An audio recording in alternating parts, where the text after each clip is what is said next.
بسم اللہ الرحمن الرحیم۔ حضرت ابو ہریرہ رضی اللہ تعالیٰ عنہ سے مروی ہے کہ رسول اللہ صلی اللہ علیہ وسلم نے فرمایا، الا ادلکم علی ما یمحو اللہ بالخطایا ویرفع بہ الدرجات، کیا میں تمہیں ایسے نیکیوں کو نہ بتلاؤں جس سے گناہ مٹا دیے جاتے ہیں اور تمہارے درجات بلند ہوتے ہیں؟ لوگوں نے کہا بلا یا رسول اللہ، ضرور بتائیے اے نبی علیہ الصلوۃ والسلام۔ آپ نے فرمایا، اسباغ الوضوء علی المکارہ، وضو کو اچھی طرح سے کرنا ان چیزوں تک جہاں آدمی ناپسند کرتا ہے، یعنی اچھی طرح سے آدمی وضو بنائے۔ وکثرۃ الخطا الی المساجد، اور مسجدوں کو کثرت کے ساتھ پیدل جانا، پیدل چلنا، جتنا آدمی دور جائے گا۔ وانتظار الصلاۃ بعد الصلاۃ، اور ایک نماز کے بعد دوسری نماز کا انتظار کرنا۔ فذالکم الرباط، یہی رباط ہے، یعنی جیسے اللہ کے راستے میں جیسے آدمی دشمنوں کا مقابلہ کرنے کے لیے تیار طاق میں لگا رہتا ہے، ویسے ہی نماز کے بعد نماز کے انتظار میں آدمی جب نماز کا انتظار کرتا ہے تو گویا اس کو اتنا بڑا اجر و ثواب ملتا ہے۔ تو یہ حدیث بتاتی ہے کہ انسان آسانی کے ساتھ اپنے گناہ، اپنے غلطیوں کو بخشوانے کے لیے، معاف کروانے کے لیے اللہ کی بارگاہ میں چھوٹے چھوٹے اعمال سے کتنی بڑی نیکیاں حاصل کرتا ہے۔ یہ حدیث صحیح مسلم کے اندر ہے۔ ایک اور حدیث میں حضرت ابو ہریرہ رضی اللہ تعالیٰ عنہ فرماتے ہیں، رسول اللہ صلی اللہ علیہ وسلم نے فرمایا، لا یزال احدکم فی صلاۃ ما دامت الصلاۃ تحبسہ، یعنی جب تک انسان کو نماز کسی کو روک لیتی ہے تم میں سے، تو اس کا شمار نماز میں ہوگا۔ اور فرمایا کہ لا یمنعہ ان ینقلب الی اہلہ، گھر والوں کے پاس جانے سے اس کو کوئی چیز نہیں روکتی سوائے نماز کے۔ تو گویا نماز کی وہ ہمیشہ فکر رہتا ہے، فکر میں رہتا ہے، تو اللہ رب العالمین اس کا شمار ہمیشہ نماز میں شمار اس کا ہوتا ہے۔ آپ کو پتہ ہے کہ نماز کتنی عظیم عبادت ہے توحید کے بعد۔ یہ صحیح حدیث صحیح بخاری مسلم کے اندر آئی ہے۔ اور ایک اور حدیث میں حضرت ابو ہریرہ رضی اللہ تعالیٰ عنہ فرماتے ہیں کہ ان احدکم فی صلاۃ ما دامت الصلاۃ تحبسہ، اور یقیناً تم میں سے جو شخص جب تک نماز اس کو رو کے رکھی ہے تو اس کا شمار نماز میں ہوگا، اور فرشتے اس کے لیے دعا کرتے ہیں، اللہم اغفر لہ، اے اللہ اس بندے کی مغفرت فرما دے جو نماز کے انتظار میں بیٹھا ہے۔ اللہم ارحمہ، اے اللہ اس پر اپنی رحمتیں اسے مال مال فرما دے۔ ما لم یقم من مصلی، اس وقت تک جب تک کہ وہ اپنی نماز کے مصلی، نماز کی جائے پہ بیٹھا ہوا ہے۔ او یحدث، یا ایک کہ اس نے ہوا خارج کر دی، وضو توڑ دیا، تو پھر وہ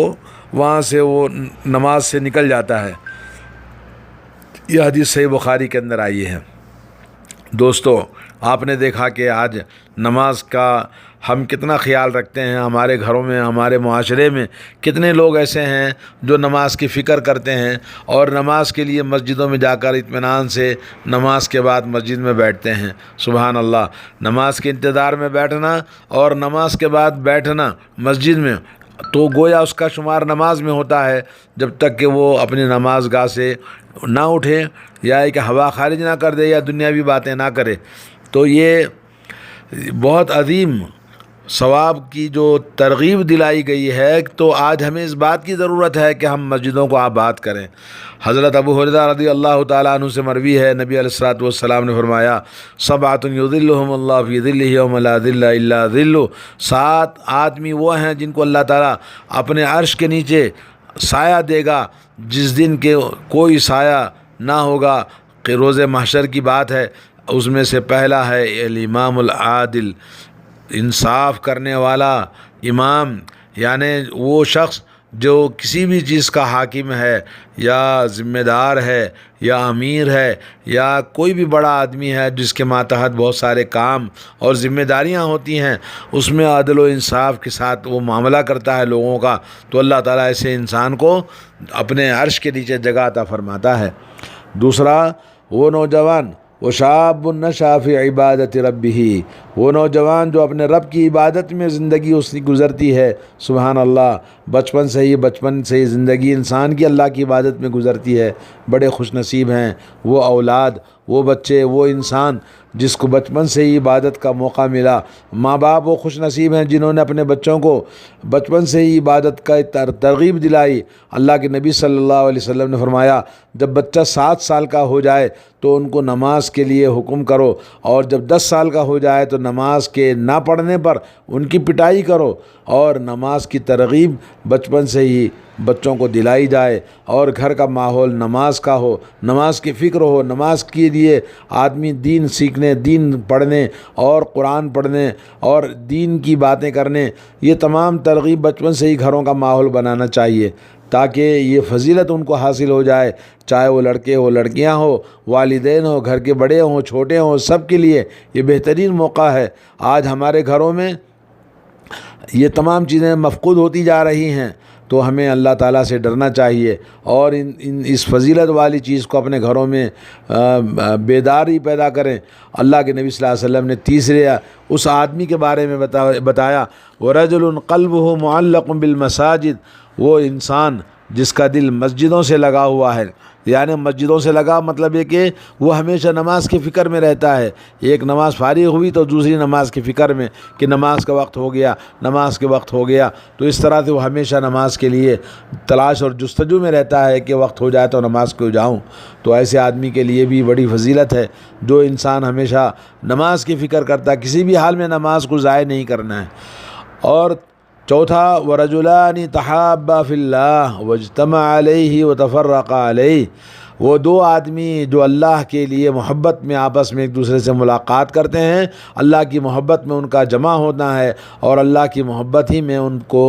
آپس میں دور ہوتے ہیں۔ مطلب یہ کہ کسی آدمی کے اندر ہم دیکھتے ہیں کہ اس کے اندر برائی ہے، اس کے اندر خرابی ہے، تو ہم اس سے دوستی توڑ دیتے ہیں کیونکہ وہ شرک اور بدعات اور خرافات میں گھرا ہوا ہے، تو اللہ کے لیے ہم اس سے دور ہو جاتے ہیں۔ اور کسی انسان سے، اہل ایمان سے، اہل تقویٰ سے اور دینداروں سے، علماء سے محبت کرتے ہیں، ان سے ملتے ہیں، تو یہ دو کا آپس میں ملنا اللہ کی محبت میں اور اللہ کی محبت میں جدا ہونا کا مطلب یہ ہے کہ ہم اللہ والوں سے، ایمان والوں سے محبت اور اہل نفاق، اہل بدعات اور اہل کفر و اہل شرک سے نفرت اور ان سے جدائی اختیار کرنا، یہ ہمارے لیے اللہ کے نبی صلی اللہ علیہ وسلم نے بشارت دی۔ ایسے لوگوں کو اللہ تبارک و تعالیٰ اپنے عرش کے نیچے جگہ دیتا ہے۔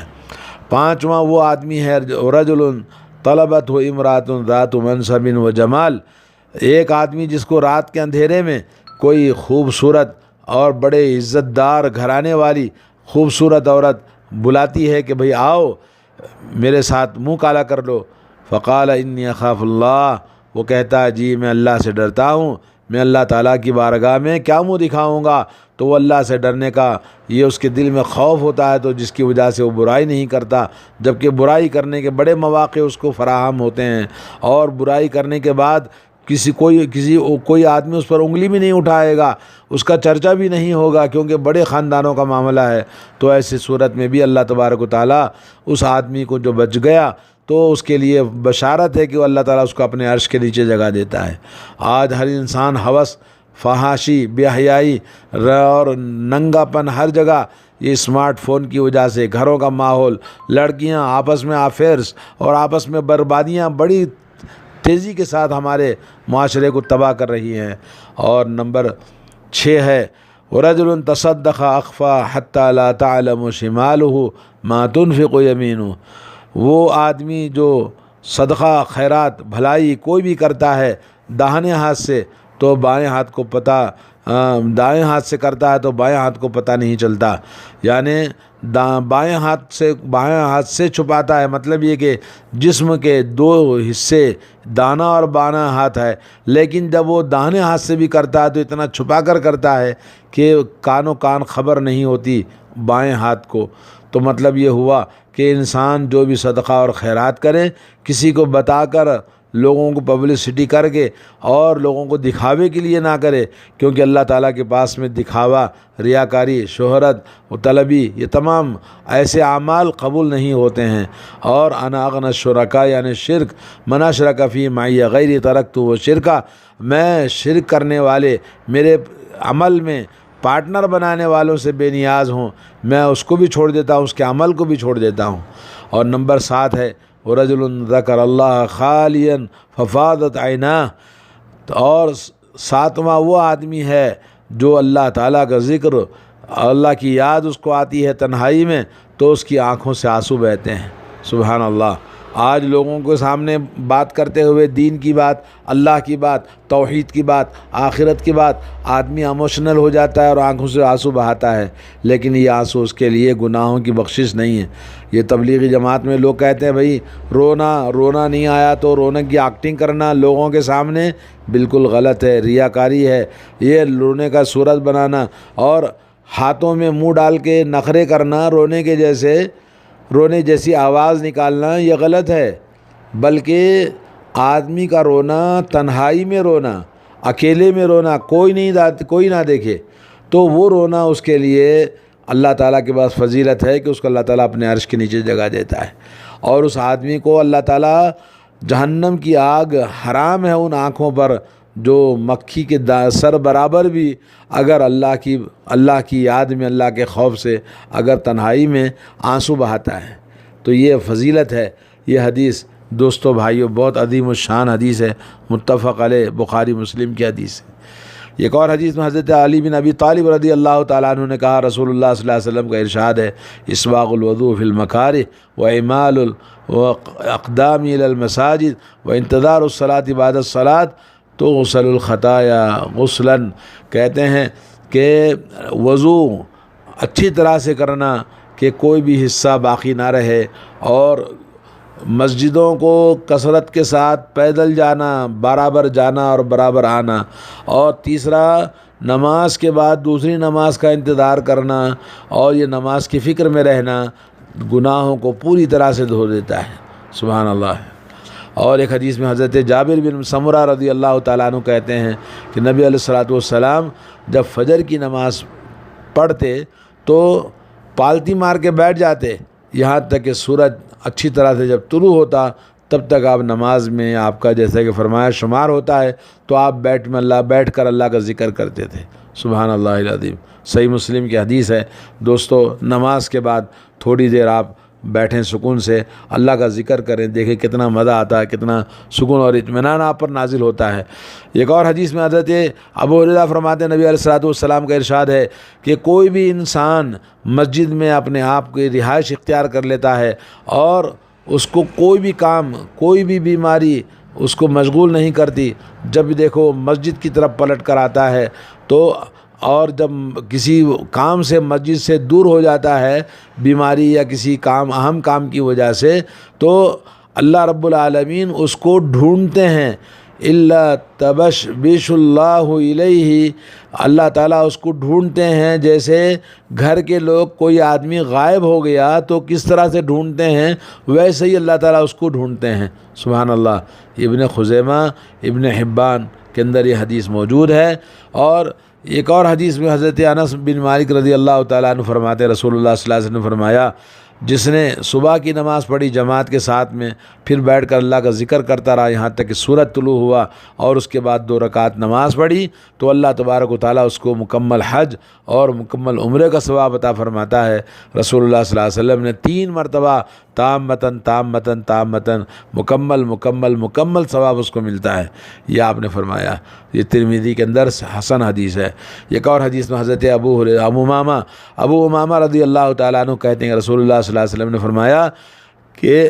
میں بیٹھ کر اللہ کا تعالیٰ کا ذکر کروں، اللہ کی تکبیر، اللہ اکبر کہوں، اور اللہ کی حمد تحمید، الحمدللہ کہوں، اور اللہ کی تسبیح بیان کروں، لا الہ الا اللہ کا ذکر کروں یہاں تک کہ سورج طلوع ہو جائے، اور مجھے اس بات کی زیادہ محبت ہے کہ میں اسماعیل علیہ السلام کی اولاد میں 2 گردنوں کو آزاد کروں، اس سے زیادہ مجھے یہ اللہ کا ذکر کرنا زیادہ اچھا ہے۔ اور اسی طرح سے عصر کے بعد سے لے کر مغرب تک، اور مجھے زیادہ پسند ہے اولاد اسماعیل میں گردنوں کو 4 غلاموں کو آزاد کروں، اس سے بہتر ہے کہ میں عصر کے بعد سے لے کر مغرب تک میں اللہ تعالیٰ کا ذکر کرتے بیٹھوں۔ تو دوستو کتنی بڑی بات ہے۔ آئیے ایک اور آخری بات سناتا ہوں۔ حضرت عقبہ بن عامر رضی اللہ تعالیٰ عنہ کہتے ہیں رسول اللہ صلی اللہ علیہ وسلم نکلے اور ہم آپ کے ساتھ میں صفہ میں موجود تھے، اور آپ نے فرمایا ایکم یحب ان یغدو کل یوم الی بطحان، تم میں سے کون آدمی ہے جو ہر دن بطحان مقام ہے وہاں جا کر، او الی العقیق، یا ایک وادی عقیق ہے مدینہ منورہ میں مسجد نبوی سے قریب میں، فیاتی منہ بناقتین قوماوین فی غیر اثم ولا قطع رحم، وہاں جانے سے بطحان میں یا وادی عقیق میں اس کو 2 اونٹنیاں ملیں گی، 2 اونٹنیاں کو کوہان والی، اور بغیر کسی گناہ کے، بغیر کسی رشتہ ناتا توڑے کے، کسی کو ناراض کیے کہ آپ کو فری میں وہاں سے لے کر آنا پڑے، تو فری میں آپ کو مل جائیں گی۔ فقلنا یا رسول اللہ نحب ذالک، کہا یا رسول اللہ ہم میں سے ہر ایک آدمی پسند کرتا کہ اس طرح سے ملے اور ہم لے کر آئیں۔ تو اللہ کے نبی نے فرمایا الا افلا یغدو احدکم الی المسجد، کیا تم میں سے کوئی آدمی پسند کرتا ہے کہ وہ مسجد کو جائے، فیعلم او یقرأ آیتین، وہ جانتا ہے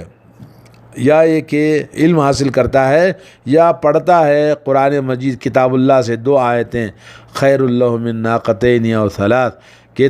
2 اونٹیں یا 3 اونٹ ملے اس سے بہتر ہے کہ وہ 2 آیتیں تلاوت کرے یا یہ کہ وہ علم حاصل کرے، خیر اللہ من 3 و 4، یہ 3 اور 4 اونٹوں کو ملنے سے بھی زیادہ بہتر ہے، خیر اللہ من 4 ومن اعدادہن من الابل،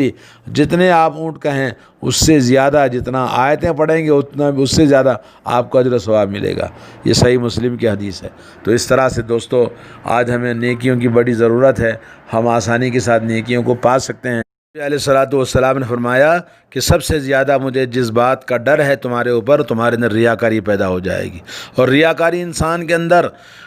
چونٹی کالی اور کالے پہاڑ پر کالی رات میں جس طرح سے چلتی ہے تو کسی کو پتہ نہیں چلتا، ویسے ہی ریاکاری انسان کے اندر داخل ہو جاتی ہے۔ اللہ تعالیٰ سب